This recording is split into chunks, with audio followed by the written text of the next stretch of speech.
This segment of the news is brought to you by Sun Oil Limited. Welcome back. Another young man remanded. 23-year-old Stephon Davis was this afternoon whisked off to the Bahamas Department of Correctional Services after being formally charged with a recent murder, September 15th to be exact. Police say on that day, Anthony Wright was standing in front of a home on 1st Street, Coconut Grove, when the occupants of a white vehicle opened fire in his direction, hitting him about the body before speeding off. Wright succumbed to those injuries. His alleged killer was not required to enter a plea. The Richland Park resident was instead jailed. Before being escorted out court, Davis, however, claimed police brutality, charging that CDU officers beat him in the back of the head.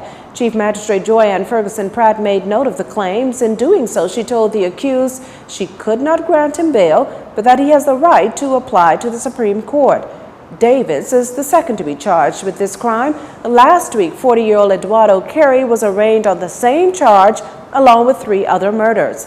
The two returned to court for service of a voluntary bill of indictment on December 5th. A homicide, a police-involved shooting, and several other incidents mar the holiday weekend. Monday night shooting taking place Pit Lane off Sandy Lane. Police tell us 2 men got into an argument after 8 p.m. when one shot the other several times before running off. Efforts to resuscitate the injured man were unsuccessful. The victim died right there on the scene.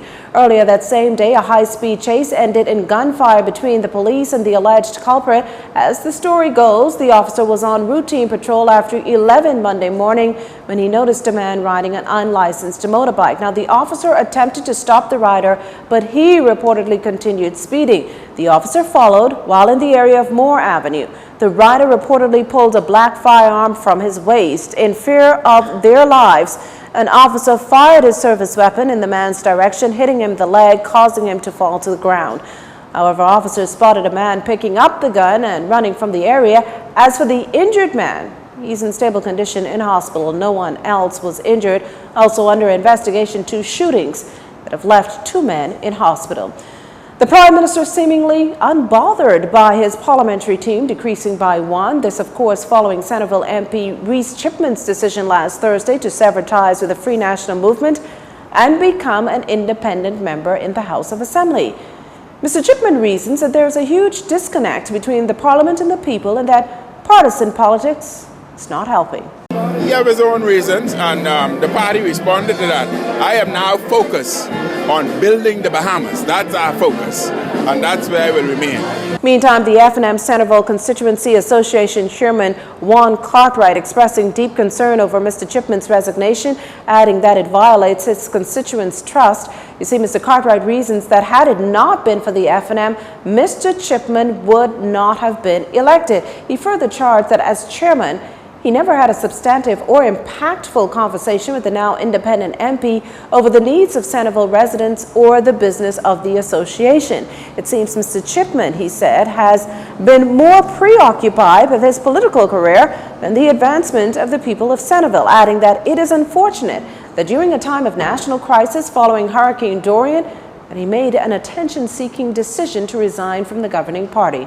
Mr. Chipman has written House Speaker Halston Moultrie requesting 5 minutes to address Parliament at the next sitting. The full complement of RV trailers to house 300 critical government personnel were expected in Abaco this weekend.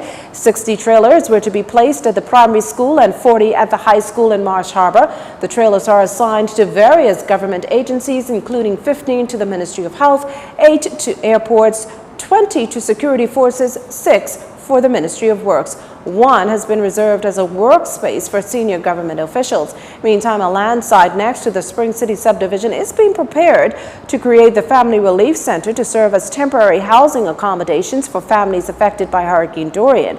The center will comprise 250 dome structures that will include plumbing, drainage, a sewer system, and electricity. A check on sports is up next. This segment of the news has been brought to you by Sun Oil Limited.